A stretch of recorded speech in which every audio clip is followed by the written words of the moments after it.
Hi.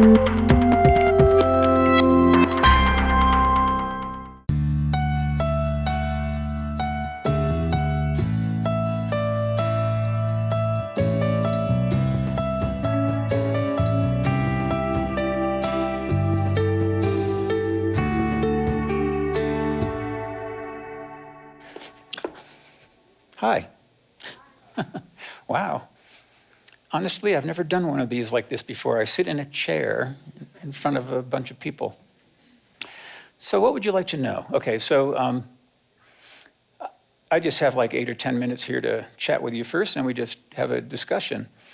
I always like, okay, if it weren't for the fact that I had this experience with Steve Jobs and Apple, I doubt that many people would want to hear what I have to say. So I'm very aware of that.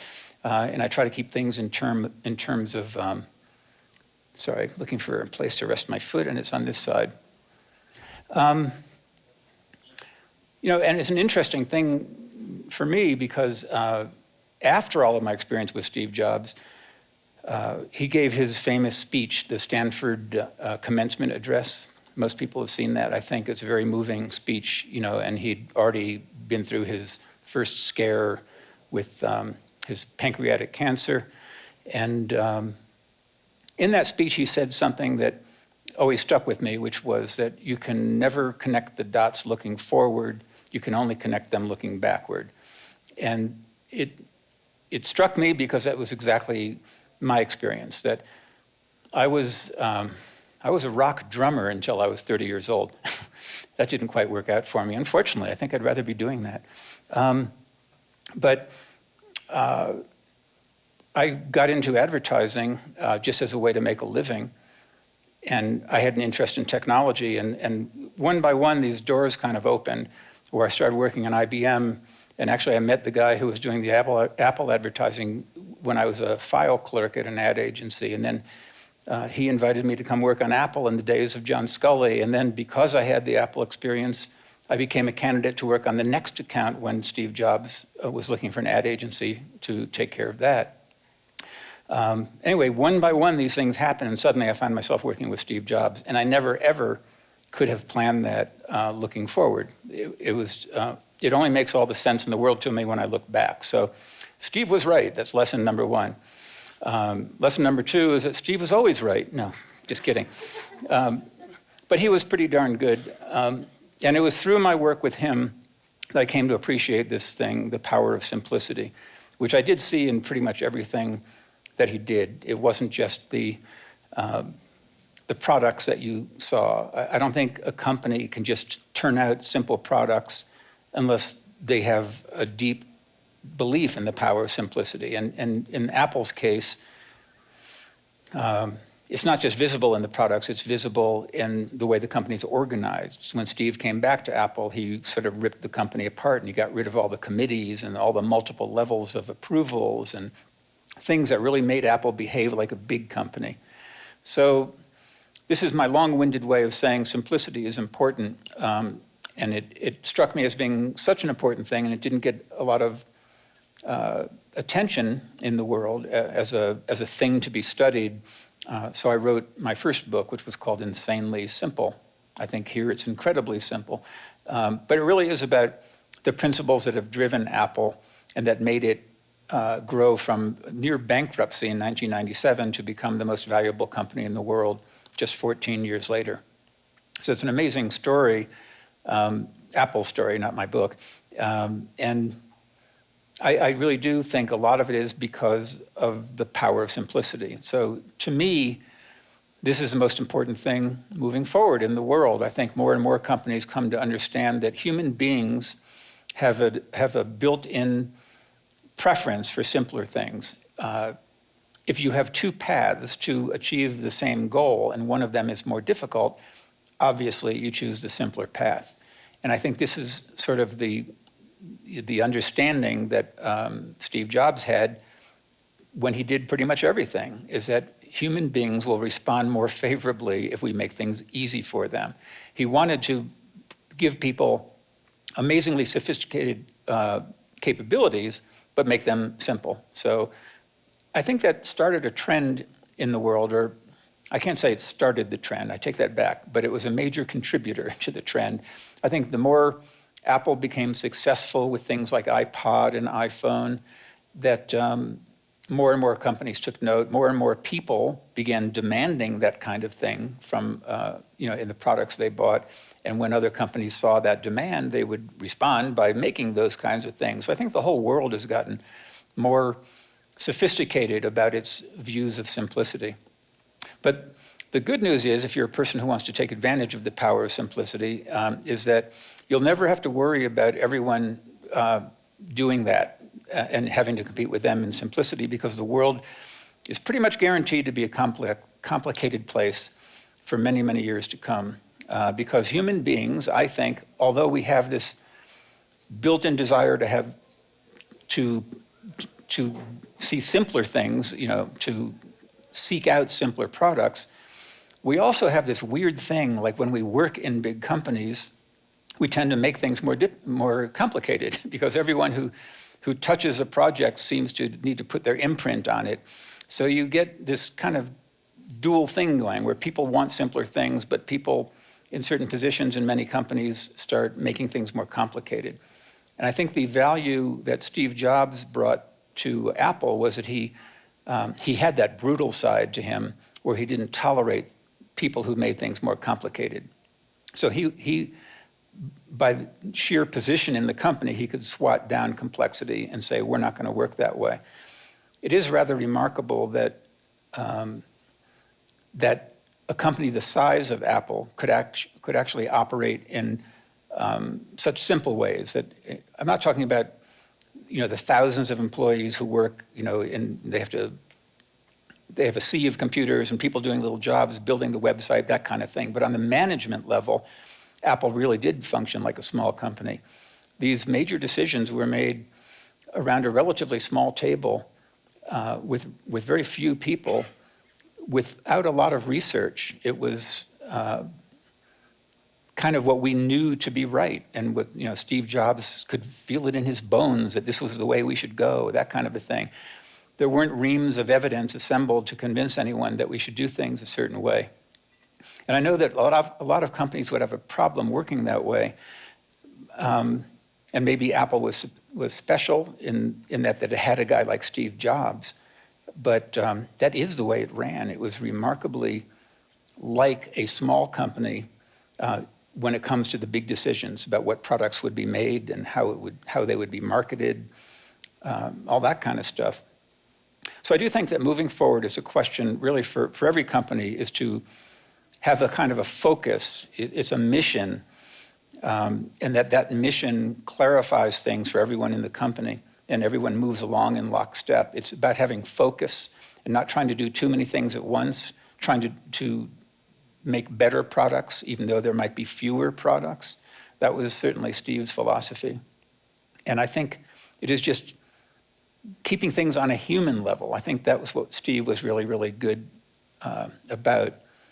He had a very good sense for what would inspire people, make people lust after a certain product, because it solved a problem in their life and it looked so cool, all those things rolled together.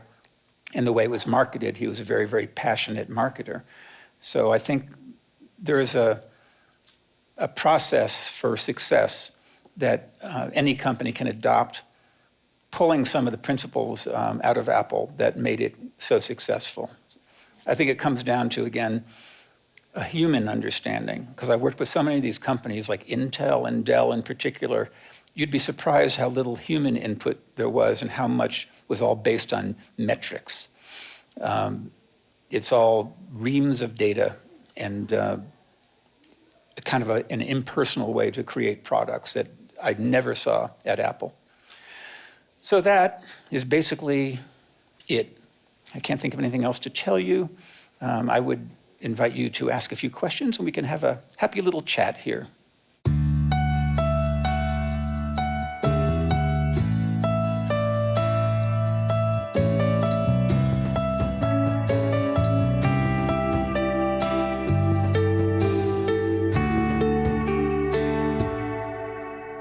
The relation between between the customer and the financial services is very different, right? So I don't love the same to the brand of my cell phone or the brand of my car to the brand of my credit card, for example.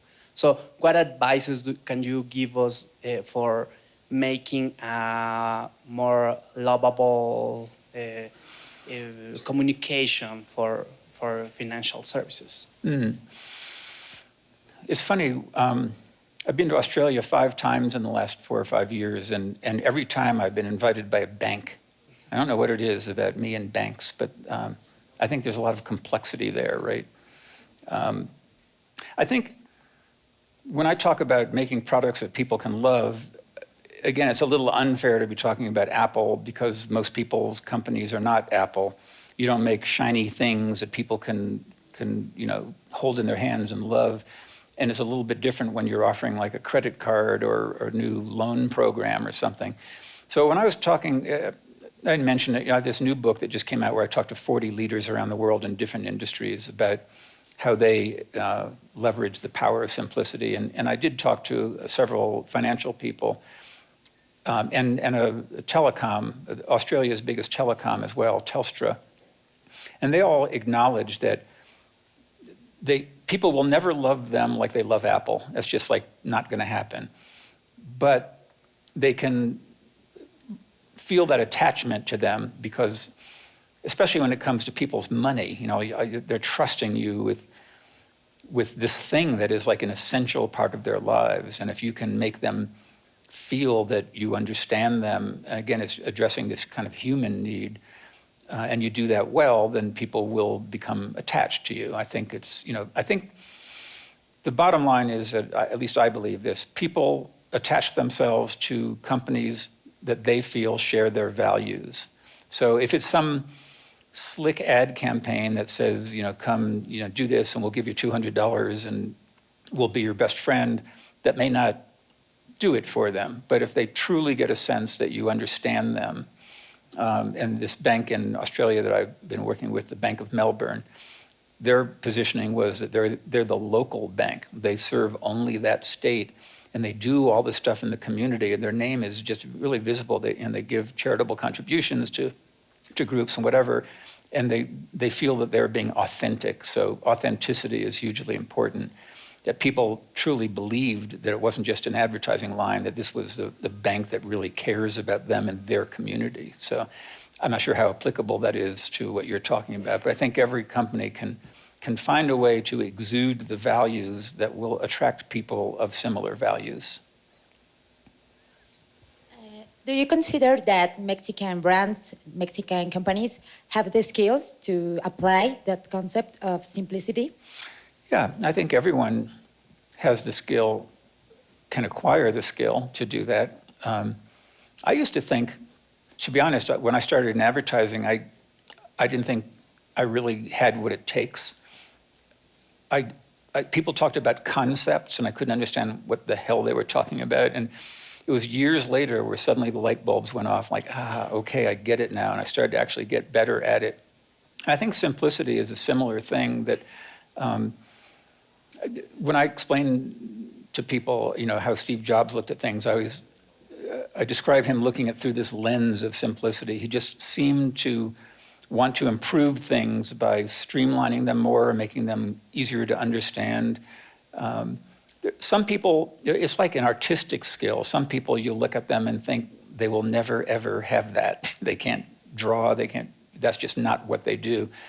I think when it comes to simplifying things, there are probably people in the world who have that same condition. They'll never quite get it. They'll always want to put more stuff in there to get more people excited, but in fact, that only makes things more complicated. But I think for most of us, it is a skill that can be learned. It takes practice like anything else. So practice makes perfect. Hi, it's very nice to meet you in person. I have a question regarding branding. Branding is, since a few years to today, is changing and pretty fast, no? All the changes. Are the technology and the media the responsible for those changes, or there are other drivers? I didn't quite understand the first part of your question. What was The branding. branding? Yeah. Yeah. Is changing all the time and Yes. pretty fast. Yeah. Are the technology and media the only responsible for those changes, or there are other drivers? Yeah, I mean, I think if I'm understanding your question correctly, I think there's so many things that define a brand these days. And I think it used to be a lot simpler. You'd run a TV ad and a magazine ad and put up a billboard, and that was kind of it. But social media changed everything and all the different ways you can reach people. So to me, a brand is the cumulative effect of absolutely everything. It's what you read in the news about a company. It's what your friend tells you about a company. And kind of all this input creates a feeling. And that was a very important thing to Steve Jobs, just to use his name again. It was always about the brand being Apple's most precious possession. He had a way of looking at it where he thought about like a bank account, that you have the brand bank, and every time you did a good thing, whether it was a good product or a good ad campaign or something, you'd sort of add to the brand bank. And the reason why that was important was that if you had that strong brand, people would stick with you, even if you encountered difficulties. But a lot of companies encounter a difficulty and people just leave. So he wanted people to be loyal and attached to Apple.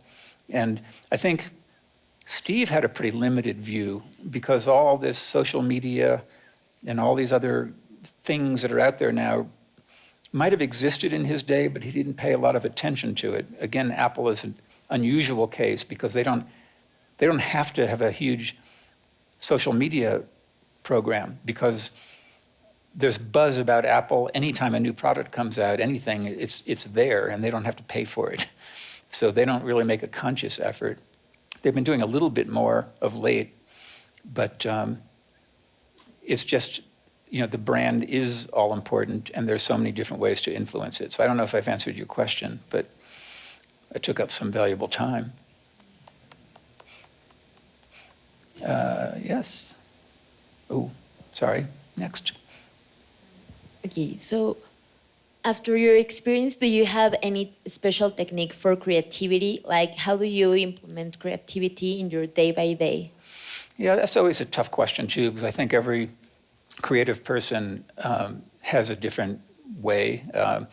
Like I say, I had a lot of trouble with it early on, but there are things, sometimes people say, just forget it, take a day off, go see a movie, that kind of a thing. And I think advertising is an interesting business for that, because there's always a pressure, there's a deadline. It's just a question of training yourself. But I don't think any two people really have the same way of stimulating their creativity. So it's kind of a question of finding the thing that you're comfortable with. Yes. Hi. Do you think humans make things simply? If so, why do we always complicate ourselves? Well, so it's what I was touching upon before. I think we all do prefer simpler things, but it's incredible how I think we all have this feeling that if you're at work and you're being paid a salary and someone says, what do you think of this? You're not going to just say, oh, that's fine, let's go with it. Normally people say, oh, I've got an idea, and you layer something on top of what's there, and you get enough people doing that, you end up with a bit of a mess. Whereas I think at Apple, there's a lot of effort paid to controlling the purity of the idea. But even that is a double-edged sword, because if someone has an idea to add, you don't want to cut them off, but at the same time, you don't want 30 people saying you should do this. So again, it's company by company basis, but I think it's important to keep ideas pure and not let people exercise their natural instinct to make things more complicated. It is funny. We prefer simpler things, but in a place of business, we tend to make things more complicated. I can't quite figure out how that works, but I think it has to do with the fact that people are paying you to be smart, and you have to show how smart you are. And that's exactly what the guy at Telstra in Australia told me. went on quite a bit about how big companies have that problem because you have so many people with their fingers in a project and everyone is determined to prove that they're worth what they're being paid. And he had to sort of cut through all of that and try to get people to understand that it's okay to say, I love it just the way it is and help in some other way or whatever, but not try to complicate simple ideas. Is simplicity the right path to follow always? And also, which other companies besides Apple do you think apply simplicity as well? Well, what was the first part again? Because I was going to answer that and I forgot already in the excitement. If is simplicity the right path to follow always? Oh, yeah, right. Well, when I make my presentation, I make a point early on that simplicity isn't really what we're talking about. It is the perception of simplicity. And no matter how complex your company is, the products you make, one company I spoke to recently makes 200,000 products. And they're not going to suddenly come out and say, we have 5. You know, I mean, that's their business, is to have all those products. But that doesn't mean they can't present them more simply and have customers who interact with them think like, wow, that was easy. So there's always a way to streamline processes inside of a company or to streamline the way you present on the web, things like that. So I think it's, again, case-by-case basis. Everyone isn't an Apple, obviously, but you can look at pretty much anything in any company and say, I think that could be simplified. You know, you're asking too much of people. You're telling them too much, more than they need to know. You're freezing them into inaction or whatever it is. As for your second question about someone else who's doing it, I always have difficulty answering that question because I have personal involvement I had with Apple, and I have a place in my heart for them for the reason I said before. When a company shares your values, you kind of get attached to them. So I find my values very well represented in Apple's products. I don't feel that attachment to another company. I feel an attachment to Elon Musk and what he stands for, but I wouldn't say everything they do is so simple. You know, they do very complex things, but I'm not a Tesla owner. I don't know what that experience is like. I'm told that it's quite a wonderful experience and sort of changes your whole idea about, you know, what driving can be. Google, I kind of want to like. I know people there, but I'm not sure who they are. Their mission isn't as clear to me. So they have a lot of many different things, and I don't have that sense from them that I have from Apple. So I hate to sound like an Apple fanboy, but they're the only company I feel that way about, and I am a fanboy, I guess. Hi. I'm responsible for a business advisor team in Monex Bank. How do you inspire people? How did I what? How do you inspire people? Team? Well, I think it's something that is done by example, really. I think you're around people who work in a certain way, and they can see that you know, makes you more successful than not. I don't think you can, well, in my position as a creative director, you get people coming to you with their ideas, and maybe it's very different for you. But I was in a position where I could say, you're saying 6 things there, and you should probably just say 1. You know, simplify your idea, and it'll be a lot more powerful. But every business, again, is very different, so it's hard to kind of give any kind of blanket advice. I often get into the discussion of, is it better to be a brutal person, as Steve Jobs could be, or the nurturing, lovable kind of leader? And to be honest, I've worked for both that are very effective, so I can't say one is better than the other. One might be more pleasant than the other. But we had Steve Jobs, who could be very rough, but by the way, he was also very inspiring and fun. He actually had a great sense of humor, and it wasn't like all terrible, like a lot of the news reports would indicate.